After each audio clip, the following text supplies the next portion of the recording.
श्रीसुब्रह्मण्यभुजङ्गम् सदा बालरूपापि विघ्नाद्रिहन्त्री महादन्तिवक्त्रापि पञ्चास्यमान्या विधीन्द्रादिमृग्य गणेशाभिधामे विधत्तां श्रियं कापि कल्याणमूर्तिः। न जानामि शब्दं न जानामि चार्थं न जानामि पद्यं न जानामि गद्यं चिदेकाषडास्या हृदि द्योतते मे मुखानि सरन्ते गिरश्चापि चित्रम्। मयूराधिरूढं महावाक्यगूढं मनोहारिदेहं महच्चित्तगेहं महीदेवदेवं महावेदभावं महादेवबालं भजे लोकपालम्। यदा सन्निधानं गतामानवामि भवाम्भोधिपारं गतास्ते तदैव इति व्यञ्जयन् सिन्धुतीरे य आस्ते तमीरे पवित्रं पराशक्तिपुत्रम्। यथाब्धेस्तरङ्गा लयं यान्ति तुङ्गाः तथैवापदः सन्निधौ सेवतामि इति वोर्मि पङ्क्तिर्नृणां दर्शयन्तं सदा भावये हृत्सरोजे गुहं तम्। गिरौ मन्निवासे नरायेऽधिरूढाः तदा पर्वते राजते तेऽधिरूढाः इतीव ब्रुवन् गन्धशैलाधिरूढः सदेवो मुदे मे सदा षण्मुखोऽस्तु। महाम्भोधितीरे महापापचोरे मुनीन्द्रानुकूले सुगन्धाख्यशैले गुहायां वसन्तं स्वभासालसन्तं जनार्तिं हरन्तं श्रयामो गुहं तम्।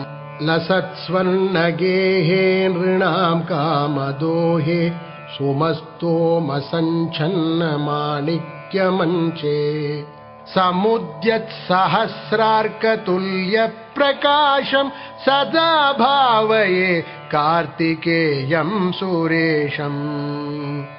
रणध्वंसके मञ्जुलेऽत्यन्तशोणे मनोहारि लावण्यपीयूषपूर्णे मनःषट्पदो मे भवक्लेशतप्तः सदा मोदतां स्कन्दते पादपद्मे।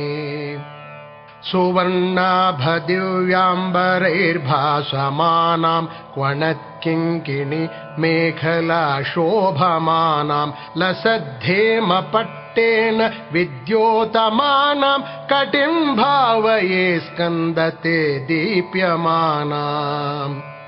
पुलिन्देशकन्याघना भोगतुङ्गस्तनालिङ्गनासक्त काश्मीररागं नमस्याम्यहं तारकारे तवोरः स्वभक्तावने सर्वदा सानुरागम्। विधौ क्लृप्तदण्डान् स्वलीलाधृताण्डान् निरस्ते भशुण्डान् द्विषत्कालदण्डान् हतेन्द्रारिषण्डान् जगत्त्राणशौण्डान् सदा ते प्रचण्डान् श्रये बाहुदण्डान्। सदा शारदा षण्मृगाङ्का यदि स्युः समुद्यन्त एव स्थिताश्चेत्समन्तात् सदा पूर्णबिम्बाः कलङ्कैश्च हीनाः तदा त्वन्मुखानां ब्रुवे स्कन्दसाम्यम्।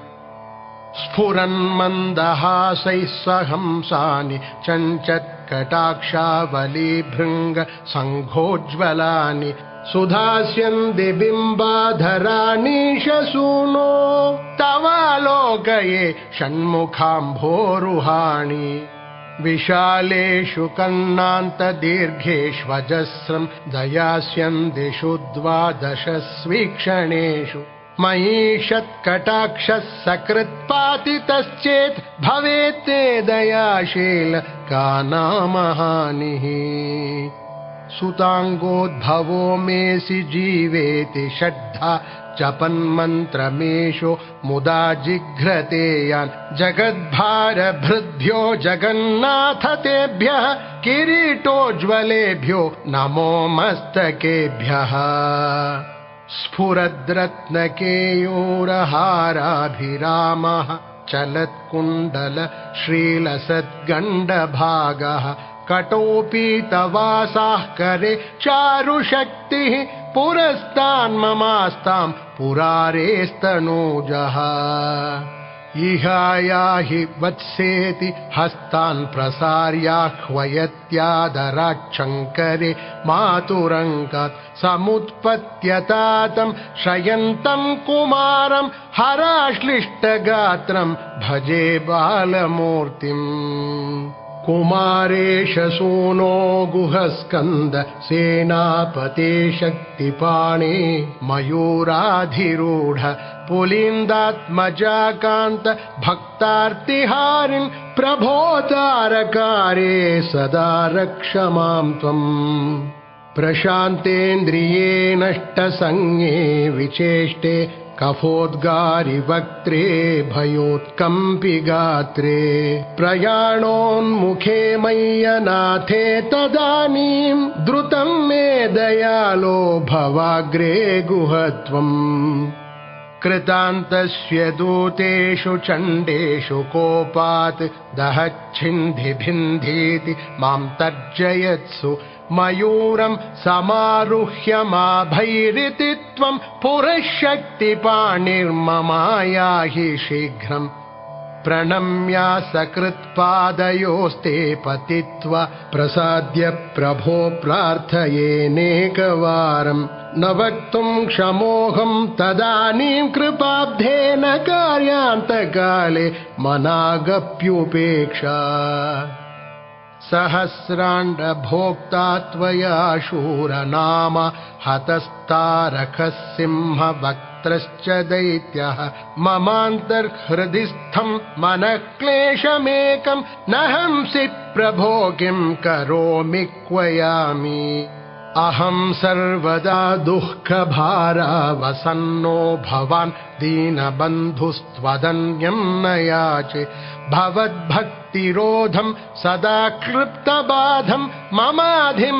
द्रुतं नाशयो मासुत त्वम् अपस्मारकुष्ठक्षयार्षप्रमेह ज्वरोन्मादगुल्मादिरोगा महान्तः पिशाचाश्च सर्वे भवत्पत्रभूतिं विलोक्य क्षणात् तारकारे द्रवन्ते त्रिशिस्कन्दमूर्तिः श्रुतौ स्कन्दकीर्तिः मुखे मे पवित्रं सदा तच्चरित्रं करे तस्य कृत्यं वपुस्तस्य भृत्यं गुहे सन्तुलीन ममाशेषभावाः मुनीनामुताहो नृणां भक्तिभाजाम् अभीष्टप्रदाः सन्ति सर्वत्र देवाः नृणामन्त्यजानामपि स्वार्थदाने गुहाद्देवमन्यं न जाने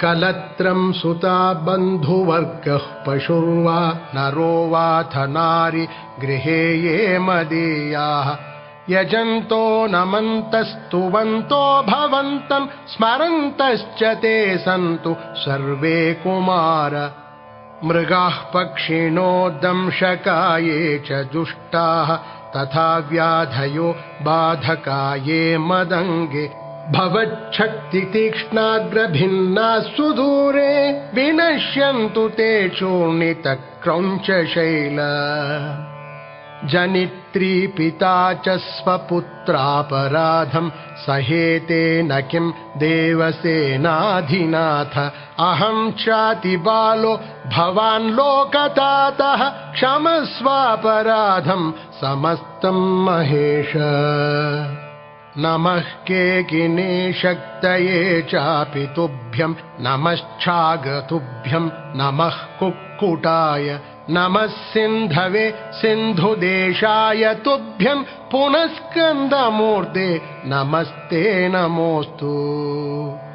जयानन्द भूमन् जयापारधामन् जयामोघकीर्ते जयानन्दमूर्ते जयानन्द सिन्धो जयाशेषबन्धो जय त्वं सदा मुक्तिदानेश सूनु।